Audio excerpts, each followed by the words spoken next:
ಇವತ್ತು ಸಂಜೆಯೊಳಗೆ ಎಲ್ಲಾ ಮಂತ್ರಿಗಳಿಗೂ ಕೂಡ ಖಾತೆಯನ್ನ ಹಂಚಿಕೆ ಮಾಡಲಾಗುತ್ತೆ. ಕರ್ನಾಟಕಕ್ಕೆ ಯಾವ ಖಾತೆ ಸಿಗಬಹುದು? ಹಣಕಾಸು ಇಲಾಖೆ ಈಗಾಗಲೇ ಬಹುತೇಕ ಕನ್ಫರ್ಮ್ ಕೂಡ ಆಗಿರುವಂತದ್ದು. ಮೂರನೇ ಬಾರಿಗೆ ಹಣಕಾಸು ಸಚಿವರಾಗಲಿದ್ದಾರೆ ನಿರ್ಮಲಾ ಸೀತಾರಾಮನ್ ಅವರು. ಪ್ರಹ್ಲಾದ್ ಜೋಶಿಗೆ ಸಂಸದೀಯ ಮತ್ತು ವ್ಯವಹಾರ ಖಾತೆಯನ್ನ ನೀಡಲಾಗುತ್ತೆ. ಮಾಜಿ ಸಿಎಂ ಎಚ್ ಡಿ ಕುಮಾರಸ್ವಾಮಿ ಅವರಿಗೆ ರೈಲ್ವೆಯೋ ಅಥವಾ ಕೃಷಿಯೋ ಇವತ್ತು ಸಂಜೆಯೊಳಗೆ ಡಿಸೈಡ್ ಕೂಡ ಆಗುತ್ತೆ. ವಿ ಸೋಮಣ್ಣ ಯಾವ ಖಾತೆ ಕೊಡ್ತಾರೆ ಅನ್ನೋದು ಇನ್ನೂ ಡಿಸೈಡ್ ಆಗಿಲ್ಲ. ಇವತ್ತು ಸಂಜೆ ಅಷ್ಟರಲ್ಲಿ ಯಾವ ಖಾತೆಯನ್ನ ಕೊಡಲಾಗುತ್ತೆ ವಿ ಸೋಮಣ್ಣ ಅವರಿಗೆ ಅನ್ನೋದು ಕಾದು ನೋಡಬೇಕಾಗಿದೆ.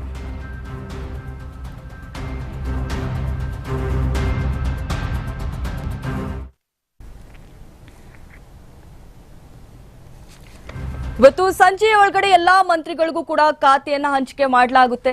ಕರ್ನಾಟಕಕ್ಕೆ ಯಾವ ಖಾತೆ ಸಿಗಬಹುದು ಇನ್ನೂ ಡಿಸೈಡ್ ಕೂಡ ಆಗಿಲ್ಲ. ಹಣಕಾಸು ಇಲಾಖೆ ಸಿಗೋದು ಬಹುತೇಕ ಖಚಿತವಾಗಿದೆ. ಈಗಾಗಲೇ ಮೂರನೇ ಬಾರಿಗೆ ಹಣಕಾಸು ಸಚಿವರಾಗಲಿದ್ದಾರೆ ನಿರ್ಮಲಾ ಸೀತಾರಾಮನ್ ಅವರು. ಪ್ರಹ್ಲಾದ್ ಜೋಶಿಗೆ ಸಂಸದೀಯ ಮತ್ತು ವ್ಯವಹಾರ ಖಾತೆಯನ್ನ ನೀಡುವುದಾಗಿ ಈಗಾಗಲೇ ಡಿಸೈಡ್ ಕೂಡ ಆಗಿದೆ. ಮಾಜಿ ಸಿಎಂ ಎಚ್ ಡಿ ಕುಮಾರಸ್ವಾಮಿ ಅವರಿಗೆ ರೈಲ್ವೆಯೋ ಅಥವಾ ಕೃಷಿ ಅನ್ನೋದು ಇನ್ನೂ ಡಿಸೈಡ್ ಆಗಿಲ್ಲ.